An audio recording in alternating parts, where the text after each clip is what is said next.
Hey everybody, hope you're having an awesome day today. So in today's video, we're going to be doing something I haven't really done before, and that is more of a live composition and arranging kind of video. So as you can see in the title, today we're talking about string arranging and how we basically take a piano idea and distribute it into each of the string groups in the orchestra. I've gotten a few requests for this, so I thought it would be a good time to kind of dive into it and kind of explore what the process is like on my end. So I'm going to be talking from purely the perspective of a virtual orchestrator or the MIDI orchestrator. So basically, all the choices I make might not necessarily be the most accurate in a classical setting or in a traditional textbook type of way. But for me, the sound is everything. So if it sounds good, to me, it is good. Okay. So as you can see here, the setup is super simple. All I have here are the piano track, and then I also have the 5 sections of the string section. So for the piano stuff, or for the piano sketch, I should say, let me just play through a little bit here. And the mindset I have when doing this is basically to get the sketch out first, and to make sure I get all of the harmonic and melodic choices into the performance. So, whether that be something with like fast runs in the melody and then maybe, fast stuff in the bass. I want to get all of that in the piano performance. It's really important that I capture all those elements that I'm thinking of in order to, translate that into the strings as best as possible. But in this case, let's go for something a little more quiet, a little more subdued, maybe more calm and emotional. And so it'll kind of be easier to illustrate how I approach the string writing process here. So here we go. Let me just record something and then we'll carry on. So actually, let's turn on the metronome. Okay, let's do that one more time. Here we go.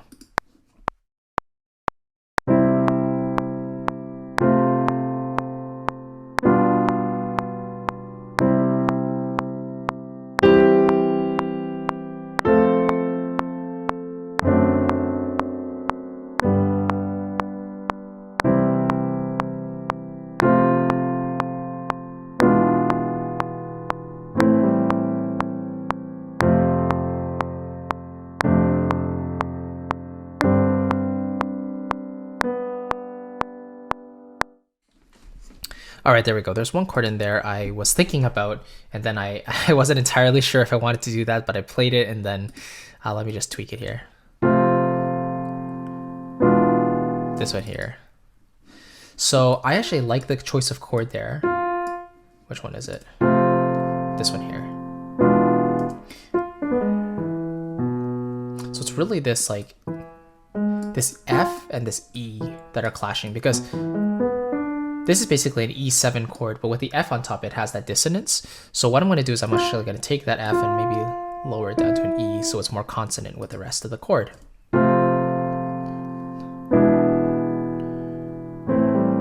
There we go. And I added an A minor 7 in there, but I kind of like to do 7s in piano music. Sometimes I have to remember not to do that as much for string writing, or at least in this case. So I'm taking that out. And then everything else I'm pretty happy with, because now if I play through the whole thing again, I can hear exactly what the chords are, and I can also hear the melody that I want on top. And all the different voices are basically distributed as I want them to. So, sometimes here you can, or like mostly you can see I'm playing 5 to 6 voices in any given chord. So here you can say I have 5, here you say I have 6. Sometimes I'm doubling some notes that maybe I won't in the strings. It's just to get the basic idea down. It doesn't really matter the exact voicings or anything like that, because I can figure that out as I go on.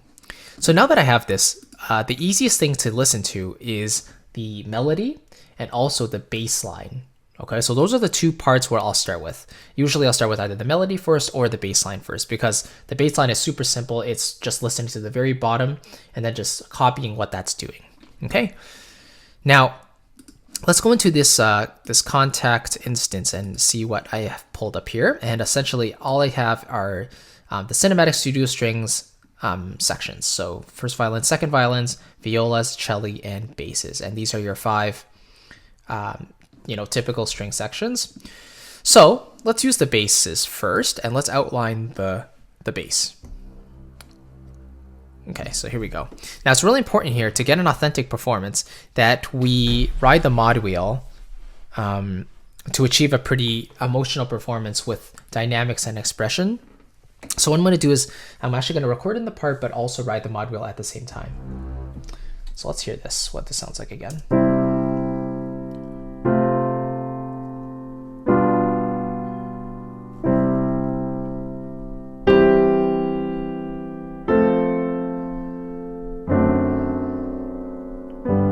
Okay, cool. So I got that. Now I kind of remember what I did here. So I started from C,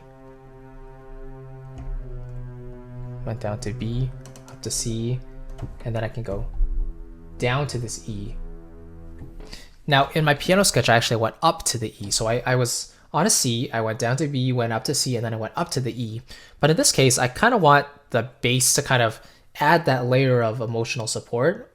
So I'm actually, instead of going up to the E, I'm actually going to go down to the E to give it that little bit of extra weight at the bottom. So let's give this a try.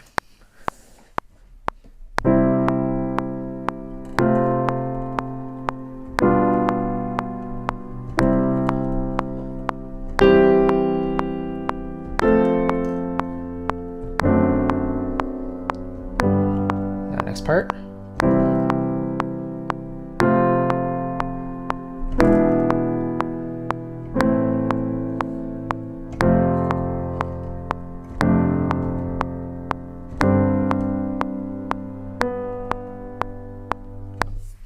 Okay, I made a small mistake there.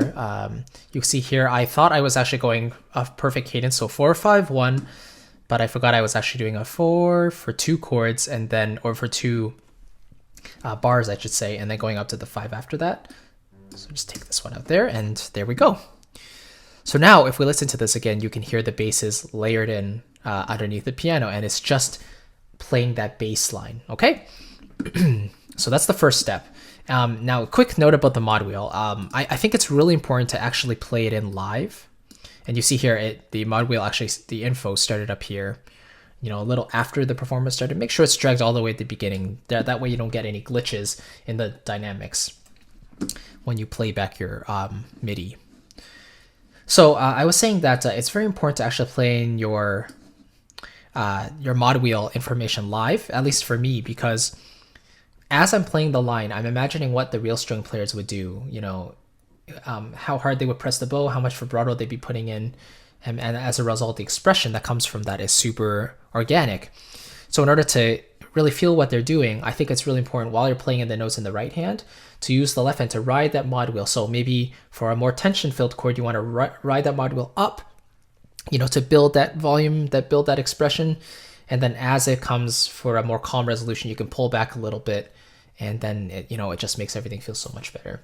So some people feel like, they should record all the notes in first and then they can do the mod wheel information after. But for me, that feels like 2 separate performances. And I always prefer to do everything in one pass if possible. So that's kind of my go-to method. All right, let's carry on here. Now let's go, now that we've done the bass line, let's move on to the violins. So let's see what we got.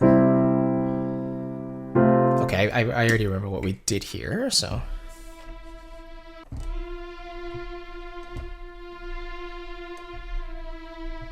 All right, let's go.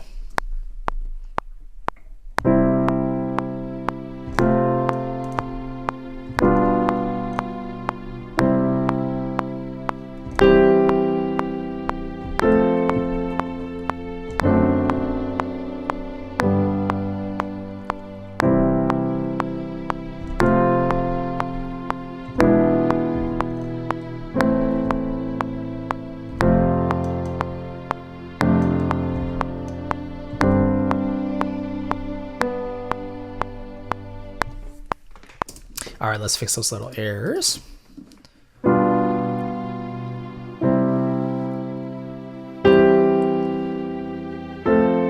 So up to this point is fine. Excuse me. Now notice here, I actually have a little break.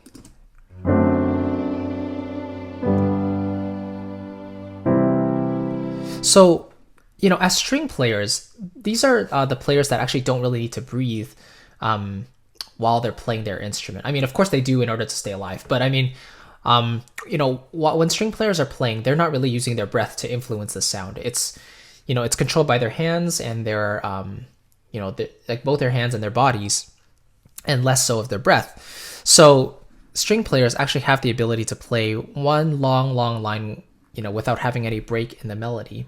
Whereas other instruments like the woodwinds and the brass, they would have to breathe at certain spots in order to continue playing. So in this case, I kind of debated, do I want to keep that D going all the way here and then let it slurp to the E?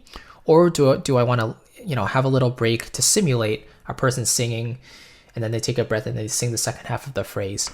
So this is one of those important considerations. Now here I have a little break, so why don't we actually pull that back even further to have it a little more clear cut that I'm ending the first phrase here, and as a result I'll also pull down the MIDI information to end this phrase a little better. So take these nodes out here, and then you can see as I enter the second phrase or second half of the phrase, the MIDI information comes back up to say like you're coming from piano, now you're crescendoing a little bit into the phrase. So then that works nicely. Okay, so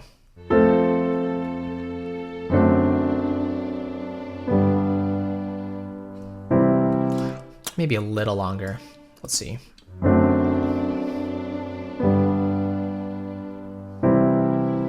Yeah, I'm happy with that. Maybe I'll stretch this just a little bit. And I'm doing this, oh, come on. All right, I have to zoom in a little more here. I'm doing this because Cinematic Studio Strings actually has a built-in delay. So when you play your lines in, it'll be like a few milliseconds before the transitions actually happen or before the notes actually activate. So you kind of have to cheat a little bit and play a little bit early in order for the notes to fall at the same time as you intend them to. So that's just why I'm pulling these notes back just a touch, and you can see here they're actually extended before these vertical lines here. Okay, so perfect. Now we have our melody and our bass. So now we can work upwards. So, and again, this is something I do that's, I go either way. I can either go from violins 1 and work all the way down, or I can work up. So let's kind of work down actually. You know what, let's turn off the piano for now, because now I have a sense of the chords that I've played in here. So now I can voice it appropriately. So let's see.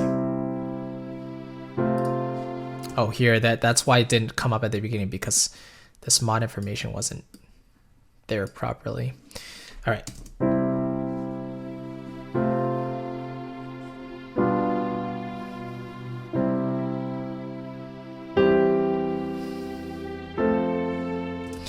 Hang on, I still hear the piano. Let me see if that works. Why do I still hear the piano? Let me mute it actually. There we go.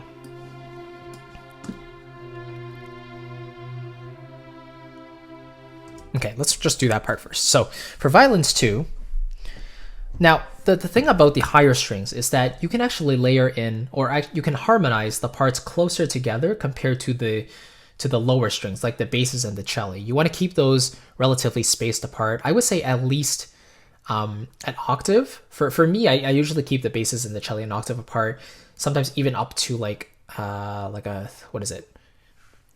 8, 9, 10, 11, at least a 12th. So at least an octave to a 12th, that's usually a general range of where I'll separate those two sections. And this is due to the overtone series. It's like, when you have notes that are closer together near the bottom of the keyboard, closer to the bottom of the frequency range, they just build up and start to get messy. But the same does not apply at the top, because at the top, the more notes you put together, after too many, it will sound clustered, but it's a lot more forgiving. And so here I'm thinking about layering in or harmonizing violins to a third below, and nothing too crazy away from violins 1. I want it to sound really warm and lush. So if I keep violins too close to violins 1, it feels like you're being hugged, and I like hugs. So let's try this out before we actually record it.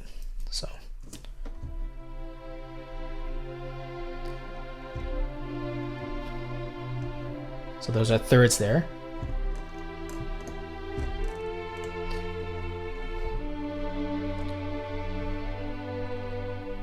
Okay, let's do that.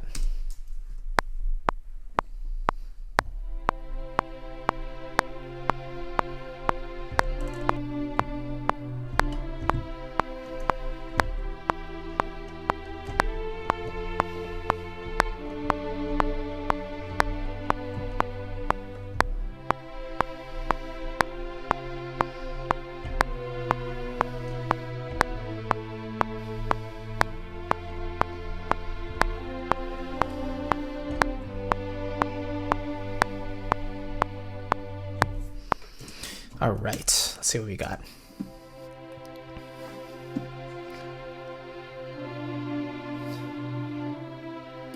So there, I made a mistake there. Just pull the C back.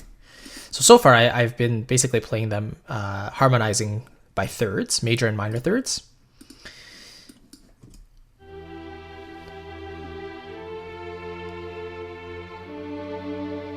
Now I could have done, let's see. After this F, I could have done a C to give it a seventh, so.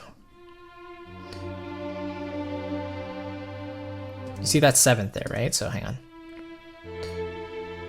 Oh, sorry. There we go, okay.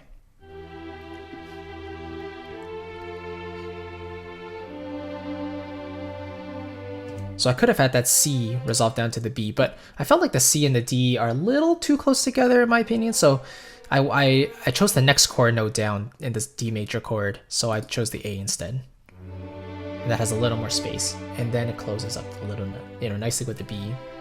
Back to a third with a C.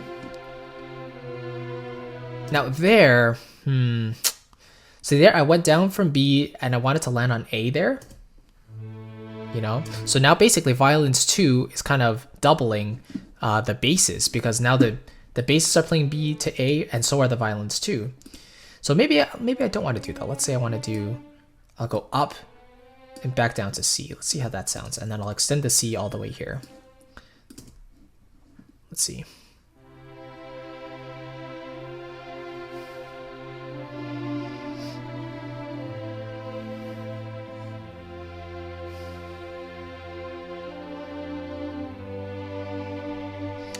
Yeah, I like that. There's nothing there that's clashing now, because I want this warm open sound, okay? So now I'm thinking visually. I have violins 1 and 2 that are kind of like up here, and then the basses are somewhere down here. So now I just have this area to fill in. So I've already done this part, I have this part, now I just need this part. So let's move up. Let's work from the basses this time, okay? Let's see what we got. So my basses are around, well, the note that they're playing is basically the C below middle C. So this is not too far at the bottom of the keyboard. So that means then the cello line that I do above it can actually be relatively close to the basses. It doesn't have to be way far, like an octave or something like that. But if the basses are super low, like near the end of this actually, I'm going to space it out even more. Okay, so that's kind of a general rule if you're going for something that's really comfortable and easy sounding. So let's try a fifth, because that perfect fifth between the basses and cello might sound nice. So let's see.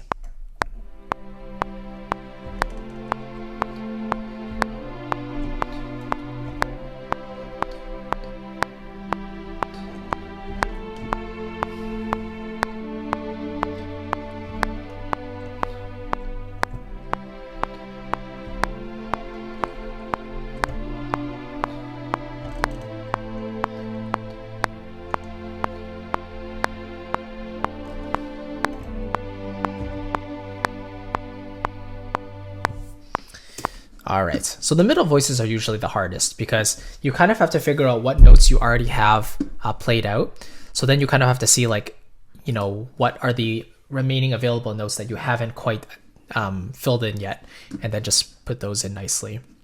Now, voice leading is also a big factor here. So when you're arranging for strings, you just want to make sure the voices don't jump all over the place and interrupt, each section's different ranges. You don't want the cello jumping up to like the violin range, because that's not where their natural sweet spot is. Especially when you have all these sections of the strings, you want to let them reside in their own areas. So natural voice leading, G goes to up to A. Now here I hear this third chord. It sounds like a diminished chord. I only hear B, D, and F. So what am I lacking? I'm lacking a G for that G7, so I'm going to bring it down to a G. And look, my G, I'm already playing a G after this for that C major chord, so I'll take out this G and extend it all the way there. Okay. Oh, there we go. This is nice.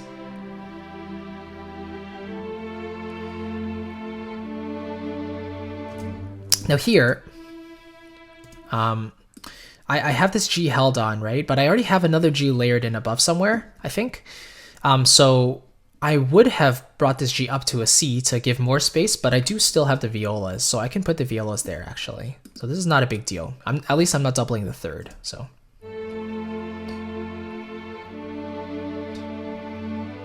There's that one moving voice.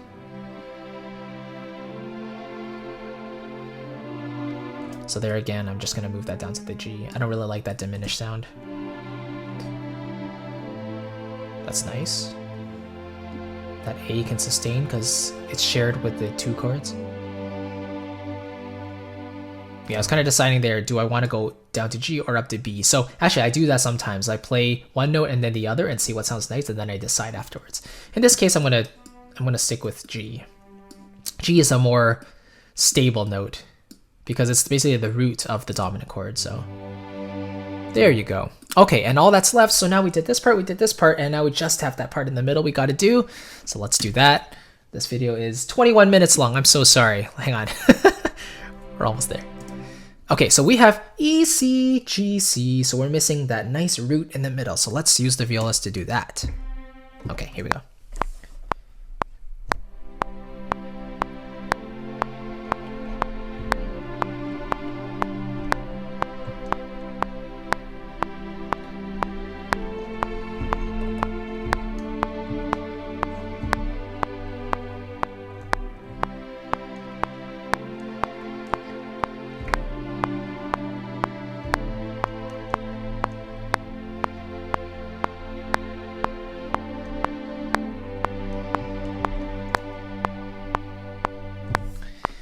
Couple of let me just see here.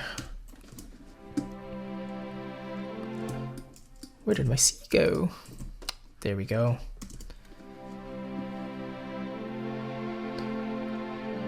Going up to the D is nice. I didn't really have a note in that range yet.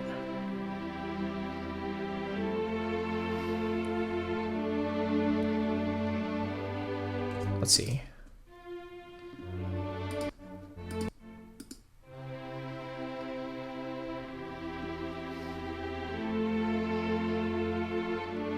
Yeah, so I wanted to have this, you know, after the chord changes, then I wanted the violas to change their note as well, because you don't want, like generally in string writing, if you're writing chordally, you don't want every single part to move at the exact same time all the time. It's good to have some variation now and then. So maybe the majority of the strings move in a certain direction, but there's that one line that takes an extra beat before it moves up or down. Just has a little nice texture to it, so. Okay, so here I went down to D, so let's go up to F sharp actually. So this will layer with the double basses, but I've already have the D in the melody in the violin, so I don't need another D there in the violas to double that. There we go. Now, yes, this is another thing I want to say, because sometimes the this viola part is actually going higher than what the violin just did. However, I have the volume balanced in a way that the violins are a little bit louder than the violas. So as a result, and also the mod wheel performances, you can see here the violins have so much more than the violas here. It's a little bit more subdued in the violas. So in a natural setting or in an actual acoustic setting, the instruments will also balance themselves out. So you don't have to worry too much as long as you don't go into their ranges like in extremes, right? But in this case, I really like this effect here. So the viola goes a little higher, then resolves back down to C.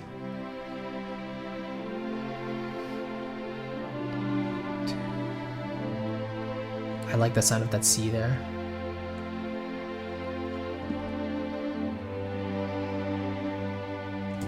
Now, I extended the C a little too long. I wanted to have that suspension. Let's see. Yeah, see, the other chords are already playing a straight G major chord, so having that C will clash with a B that's already in the violins, I believe. See, right there, that B will clash with this C, middle C. So that'll be a minor second, which isn't great. So maybe I could take this and go down to A. Actually, no, then that will also be... Let's try G, actually. There we go.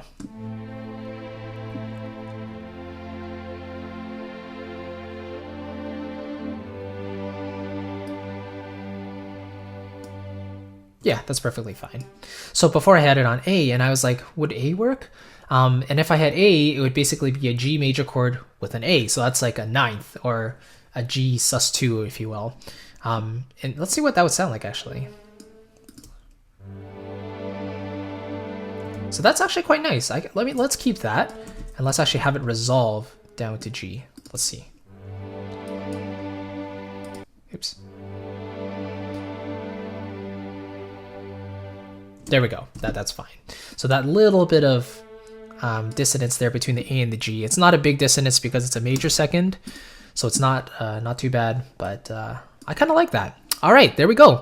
So that's the five sections, the 5 string sections arranged from a piano sketch. So let's hear the piano once by itself, and then let's see how it sounds with the strings.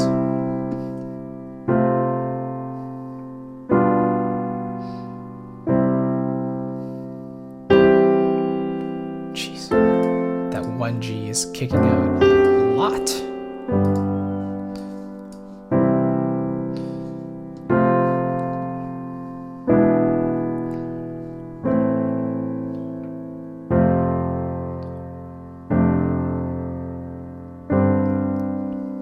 See, there I had the sus4 with that C in there, but in the end I decided not to do it. So here in the strings, let's see how this sounds now.